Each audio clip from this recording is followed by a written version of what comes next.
Now, presented in digital widescreen. This is HOI-19 News at 5:30. Accurate, balanced, to the point. Tuesday night, the push to land new airline begins in the Twin Cities. And Ferguson, Missouri, burned out while the police officer who shot the unarmed teen sits down tonight with ABC News. But the big story at 5:30 is the getaway. We have a live look right now at the East Peoria flyover from our Roadwatch camera network. You are looking at I-74 at this moment, and traffic is moving at this time. Tomorrow evening, that could be a different case, as it will be getaway day.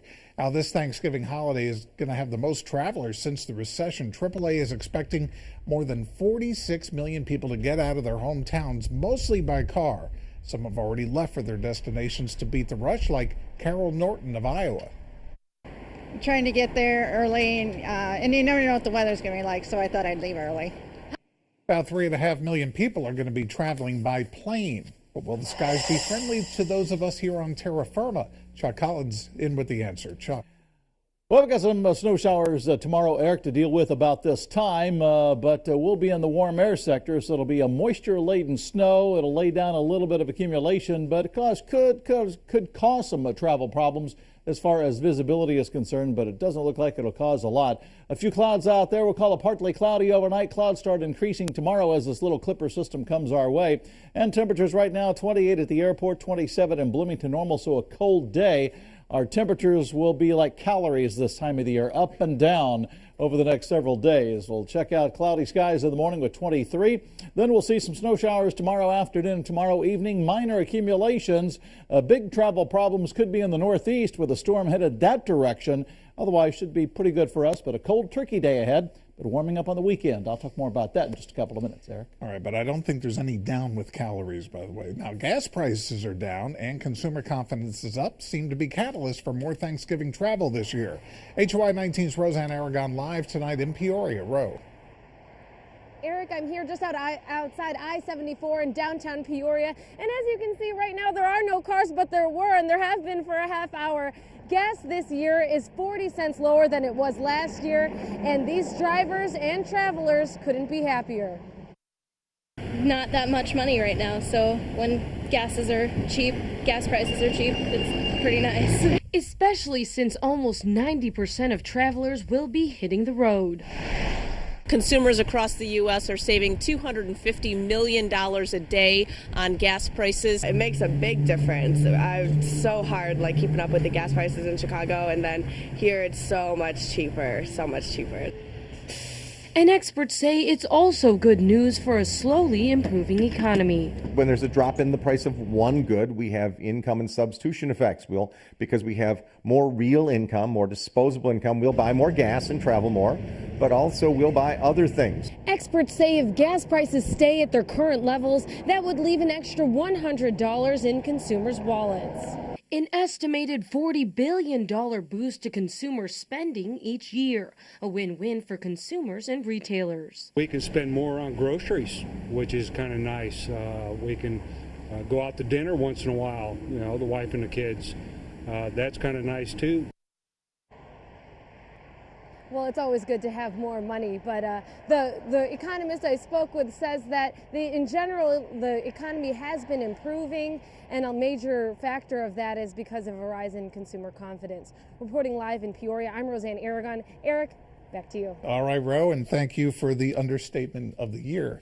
Now, someone who arrived well before the holiday old man winter is bringing with him icy roads and dangerously low temperatures. The Illinois State Police are reminding all of us to be cautious when driving. Check your tire pressure and your fluids before leaving. And if you fear black ice, just slow down, especially when going on ramps and curves and over bridges. Black ice can develop and may be difficult to see. These patches are hard to detect. In that case, avoid abrupt steering and braking. IDOT says crews expect to use more than 1,700 trucks to keep 16,000 miles of Illinois roads passable. And for road conditions here and around the state, you can head to CINewsNow.com. No matter what day people make their Thanksgiving getaway, it seems like just about everyone heads home on Sunday. So Amtrak will be accommodating those end-of-the-weekend travelers. It's adding round trips this Sunday between Chicago, Bloomington Normal, and Quincy.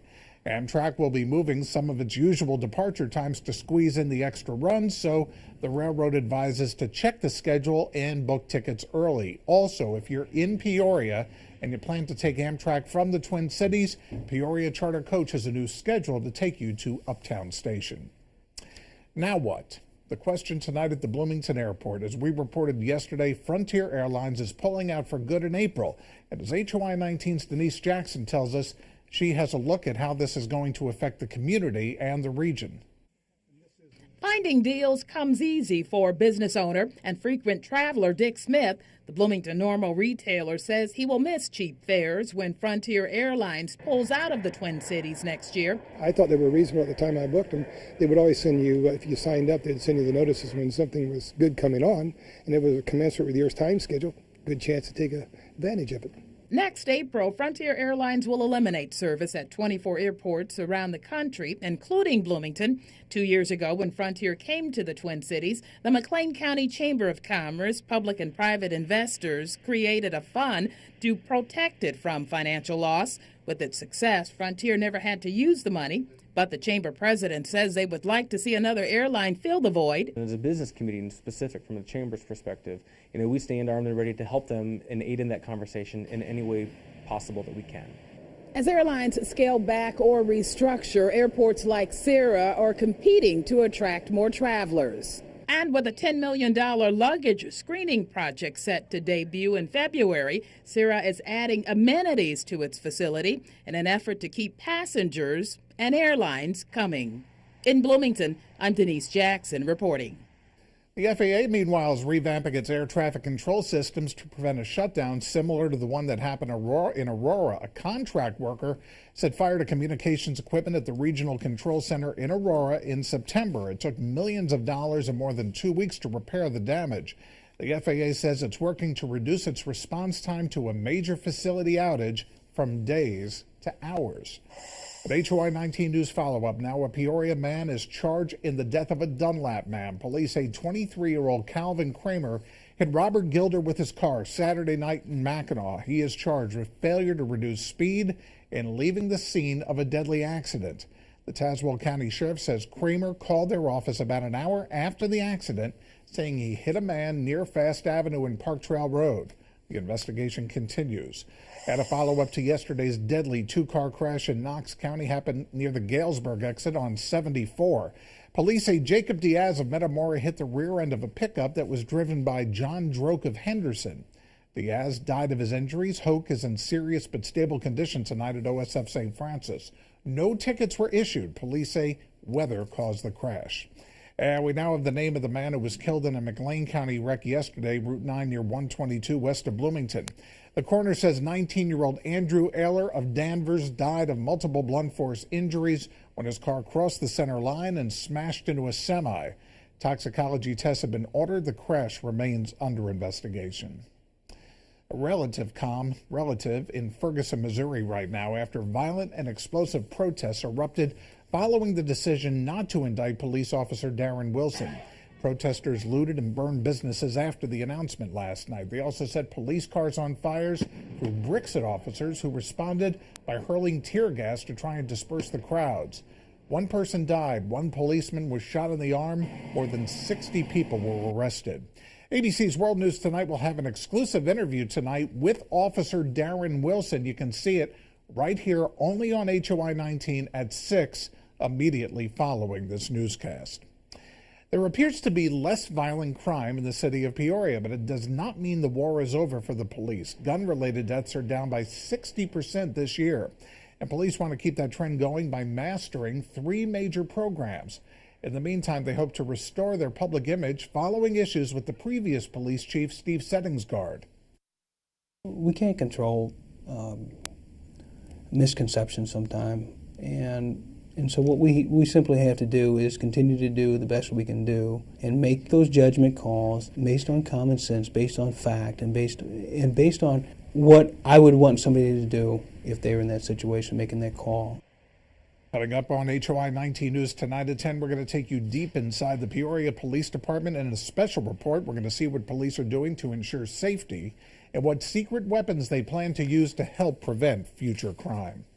Chuck's back in just a moment with the holiday travel forecast. Also, the city of Peoria could be doling out millions to help the Louisville Slugger complex, and why solar power may soon be the way to go when it comes to emergency medical care. Coming up in sports, talking a lot of football and basketball. We're going to check in with the defending sectional champs, the Washington Panthers. Stay with HOI-19 News. You're watching HOI-19 News. Accurate, balanced, to the point.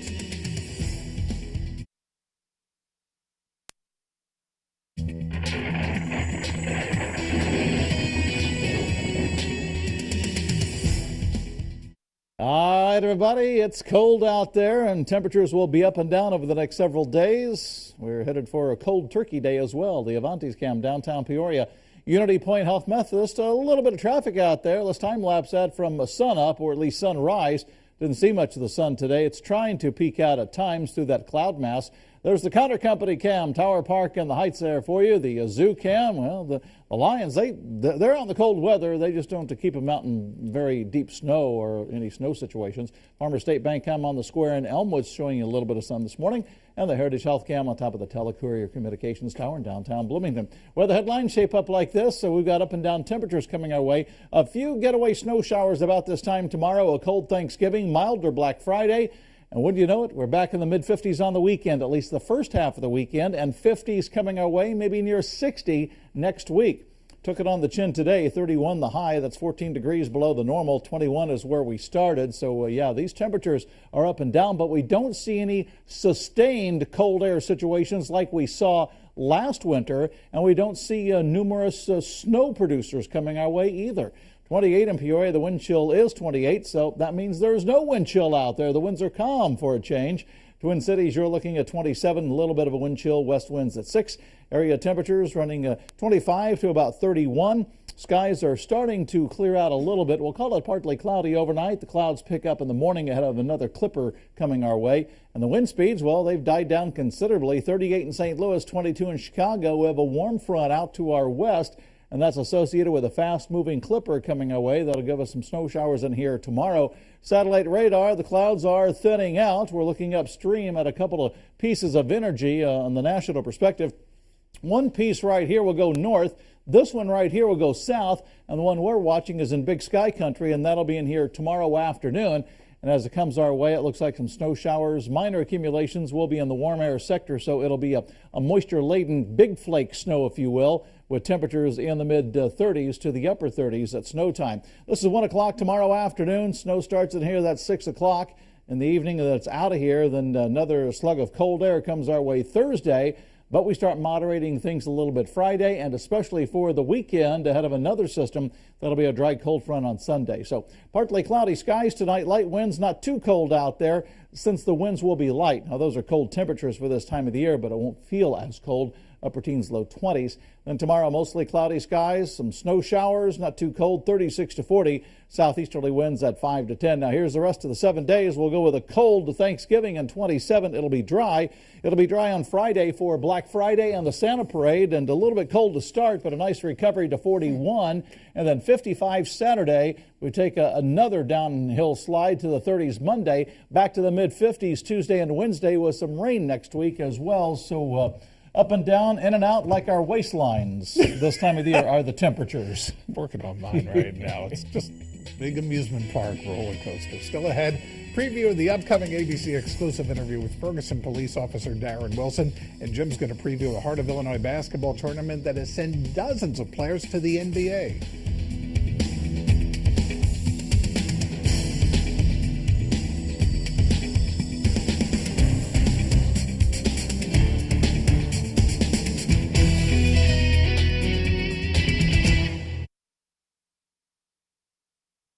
You're watching HOI-19 News. Accurate, balanced, to the point. With only 2 meetings left in 2014, the Peoria City Council has a packed agenda tonight. The council is expected to adopt a balanced 2015 budget. Members will also vote on a $3 million early work loan for the Louisville Slugger project, while the developer secures private financing. We didn't want the project to stop, so the intent behind it would be that we offer the early work loan with the intent of hopefully trying to open by July 1 of next year. It had been projected to open around Memorial Day. Now, the council is also going to vote on a new long-term assisted living facility on Romeo B. Garrett Avenue. It would serve people with disabilities ages 21 to 55. Council members will also discuss a special use ordinance for future marijuana dispensaries and cultivation centers. A council meeting begins at 6:15 at the North Branch Library. Future of emergency medical care is already hitting the road. AMT has developed a concept truck that's drawing a lot of attention. It has high output solar panels and it's been redesigned from top to bottom with the latest technology to make them safer for patients, caregivers, and the public. The trucks also feature a new automated chest compression machine, the first of its kind in this area. AMT hopes the technology will help increase cardiac resuscitation rates, which are already 3 times the national average here. Coming up in sports, Jim's going to preview tonight's Bradley Braves home game, and the Washington Panthers basketball team is off to a fast start this season. Up next.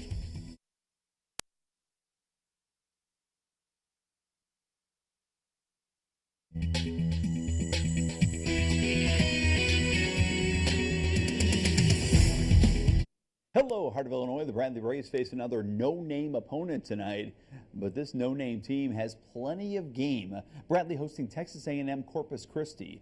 Coach Gino Ford warning his Braves they better be ready tonight. Corpus Christi was tied last week at halftime with Georgetown. Then Sunday, Corpus Christi won at St. Louis.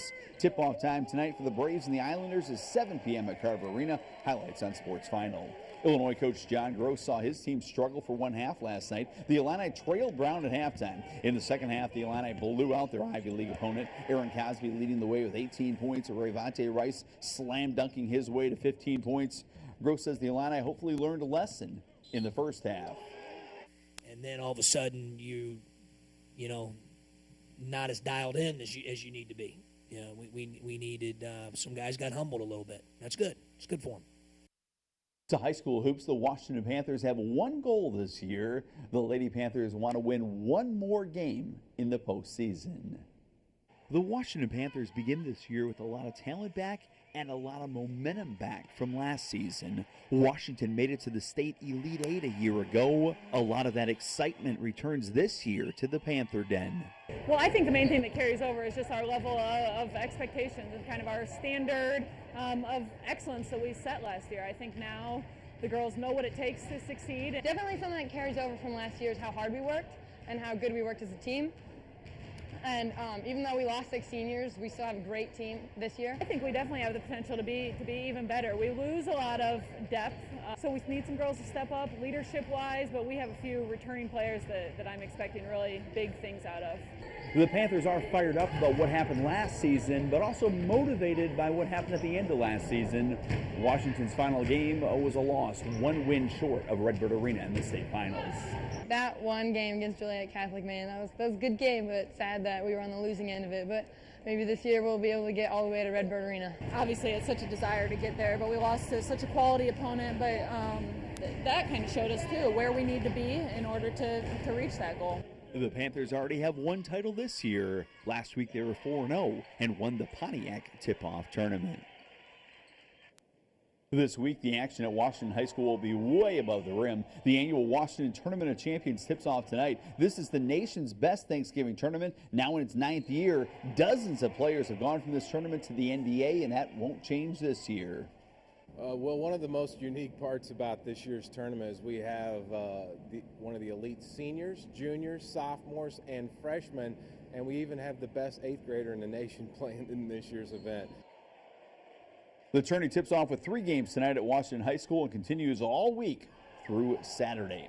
And we'll have plenty of high school highlights for you tonight on Sports Final along with Bradley. Time now for today's at Jim Dandy, and this has been the video from Buffalo for the last week or so. Shoveling out of that record blizzard that hit Buffalo, forcing the Buffalo Bills to play last night's game in Detroit. Scott Mitchell scores a touchdown and celebrates by shoveling. Yeah, a little message back to the folks in Buffalo as the Bills' big winners shoveling their way out of the storm. Today's Jim Dandy. We are coming right back.